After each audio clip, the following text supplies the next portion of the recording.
بلند آواز سے درود پاک پڑھ لیجیے. اللہم صلی علی سیدنا سیدنا مولانا محمد فاضل الجود والکرم وعلی آلہ واصحابہ مبارک وسلم صلاۃ و سلام علیک یا رسول اللہ. عزیزان گرامی، حضور سید امین نجیب ملت نے 10 منٹ کا وقت دیا ہے.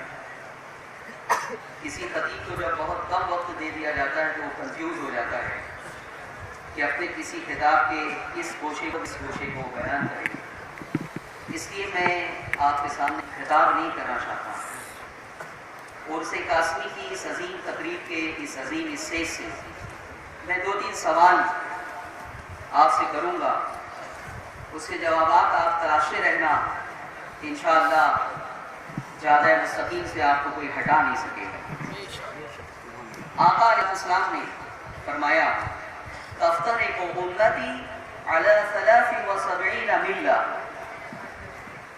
کلہم فی النار الا ملۃ واحدہ. 73 فرقوں میں بڑھ جائے گی. کتنے فرقوں میں؟ 73 فرقوں میں. کلہم فی النار، سب کے سب جہنم میں جائیں گے. کہاں جائیں گے؟ الا ملۃ واحدہ، صرف ایک کو چھوڑ کر. جب حضور علیہ السلام نے یہ حقیقت صحابہ کے سامنے بیان کی تو صحابہ نے فوراً اس جنت میں جانے والی جماعت کا پتہ پوچھا، اس کے بارے میں سوال کیا. قالوا ما ہی یا رسول اللہ، یا رسول اللہ وہ والی جماعت، جنت میں جانے والی جماعت کون سی ہے؟ قال ما انا علیہ، جس پر میں ہوں اور میرے صحابہ ہیں. کہ امت مسلمہ قیامت تک 73 فرقوں میں بٹے گی. 72 کو جہنم میں جائیں گے، صرف ایک فرقہ ہے جو جنت میں جائے گا. اب مجھے آپ بتائیں کہ آپ 72 میں جانا چاہتے ہیں یا ایک میں؟ آپ اٹھائیں بڑا. سب ایک میں جانا چاہتے ہیں. تو کیا اس حدیث پاک کی بنیاد پر اس ایک جنتی جماعت کی معرفت حاصل کرنا آپ کے اوپر ضروری نہیں ہے؟ آج ہر شخص یہی کہہ رہا ہے. ہر فرقے بہت ہیں اس زمانے میں بھی، ماضی میں بھی پیدا ہوئے اور گزشتہ 2 صدیوں میں بھی پیدا ہوئے. دیوبندیت، سلفیت، قادیانیت، پھر اس کے بعد شمع نیازی، اور ایک نیا فرقہ بھی پیدا ہوا ہے گوہر شاہی. یہ بہت سارے فرقے ہیں جو سب اپنے آپ کو اہل حق کہہ رہے ہیں، ما علیہ واصحابی والے کہہ رہے ہیں. لیکن میرے عزیزوں، میرے ان تمام فرقوں کی ڈیٹ آف برتھ 2 صدی سے آگے نہیں بڑھتی ہے. ما علیہ واصحابی والی جماعت 14 صدی پرانی جماعت ہے. کتنی پرانی ہے؟ 14 صدی پرانی ہے.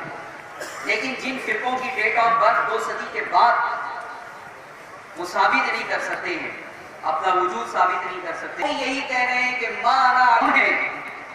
تو میرے عزیزوں اور میرے دوستوں، اب اس کے اوپر بہت تفصیلی گفتگو ہو سکتی ہے، لیکن میں صرف کچھ آپ سوال جو ہے وہ چھوڑنا چاہتا ہوں. آپ اس کے اوپر غور کرتے رہیں گے، آپ کو خود بخود سمجھ میں آ جائے گا کہ کون پرانا ہے اور کون نیا ہے. مجھے آپ بتائیں، آپ سب سنی ہیں؟ ہاتھ اٹھائیں. آپ یہ کہہ سکتے ہیں کہ میں سنی ہوں، کہہ سکتے ہیں یا نہیں؟ میرا باپ سنا، میرا دادا سنی تھا، میرا پردادا سنی تھا، کہہ سکتے ہیں یا نہیں؟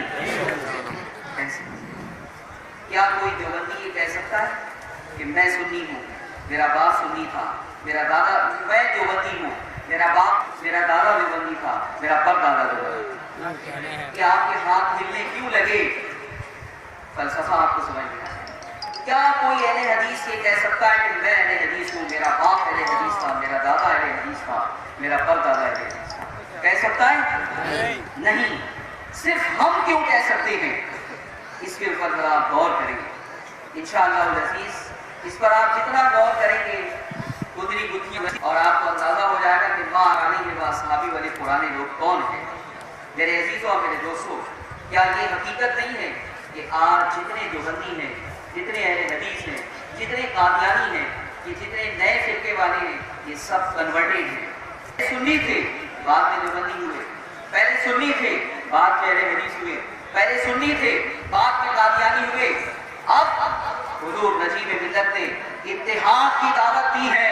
میں اس اتحاد کے دائرے کو اور وسیع کرتے ہوئے کہتا ہوں کہ دیوبندیوں تم بھی آ جاؤ، سلفیوں تم بھی آ جاؤ. امت مسلمہ بہت مشکلات میں ہیں، ہم اتحاد کرنے کے لیے تیار ہیں، لیکن 1857 کے بعد جو نئی دکانیں کھولی گئی ہے اسے بند کر دو، لاک کر دو، سب پرانی دکان میں آ جاؤ، اتحاد ہو جائے گا، اتحاد ہو جائے گا. ایک سوال یہ ہے، ان سے بھی جو ہے وہ کیجیے، انہیں بھی بات سمجھ میں آ جائے گی کہ تم تو پہلے سنی تھے، کیا رسول اللہ کا دین جو چلا آیا تمہیں اب ملا ہے وہ؟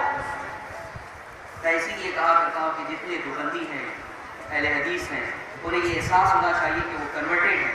پہلے وہ سنی تھے، بعد میں اہل حدیث ہوئے ہیں. پہلے وہ سنی تھے، بعد میں دیوبندی ہوئے ہیں. میرے عزیزوں اور میرے دوستوں، اگر یہ سنی وہاں نہیں گئے ہوتے تو آج ہمارے درمیان اتحاد ہوتا، ہماری مسجدیں نہیں بڑھتی، ہمارے ادارے نہیں بڑھتے.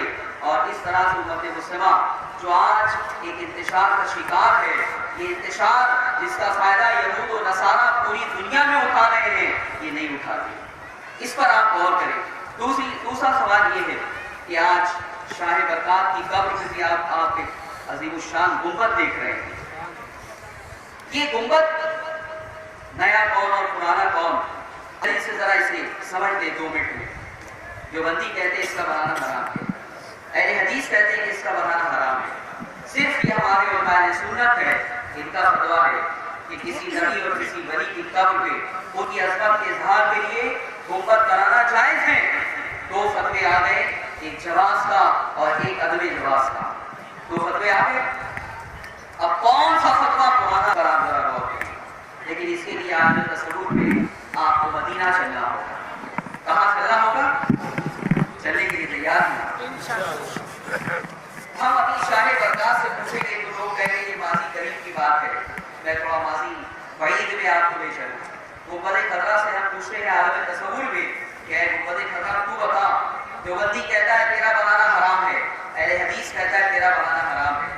7 صدی گزر گئی، تجھے بنایا گیا ہے. یہ 7 صدی پہلے کے مسلمانوں کو یہ فتویٰ کیا نہیں معلوم تھا؟ جب تیرا بنانا حرام ہے تو مدینے کے، مکہ کے، جزیرۃ العرب کے مسلمانوں نے تجھے کیسے بنایا؟ تو گنبد خضرا اپنے خاموش وجود سے جواب دیتا ہوا نظر آئے گا آپ کو کہ ارے مہارانا کے مسلمانوں، ارے ہند کے مسلمانوں، 7 صدی قبل جب مجھے بنایا گیا اس وقت یہ فتویٰ دینے والا کوئی مولوی مدینے میں موجود ہی نہیں تھا، موجود ہی نہیں تھا. جو تھے وہ جواز کا فتویٰ دیا کرتے تھے. پتہ یہ چلا کہ 7 صدی قبل علماء کا، فقہاء کا، اہل مدینہ کا جو موقف تھا، وہ فتویٰ، وہ موقف آج امام احمد رضا کا موقف ہے. غریب نواز کی مثال کو صدیاں گزر گئی ہیں، 8 صدی گزر گئی ہے، لیکن آپ کی قبر کے اوپر جو گنبد تعمیر کیا گیا ہے 500 سال پہلے قائم کیا گیا ہے. میں پھر آپ سے سوال کرتا ہوں، آپ اس کا جواب تلاشیں. یہ 5 صدی قبل اجمیر کی سرزمین پہ جا کے غریب نواز کی قبر پہ گنبد بنانے والے کون تھے؟ اہل حدیث تھے؟ دیوبندی تھے؟ کون تھے؟ کیا تبلیغی جماعت کے کسی گروہ نے جا کے یہ گنبد بنایا ہے؟ نہیں.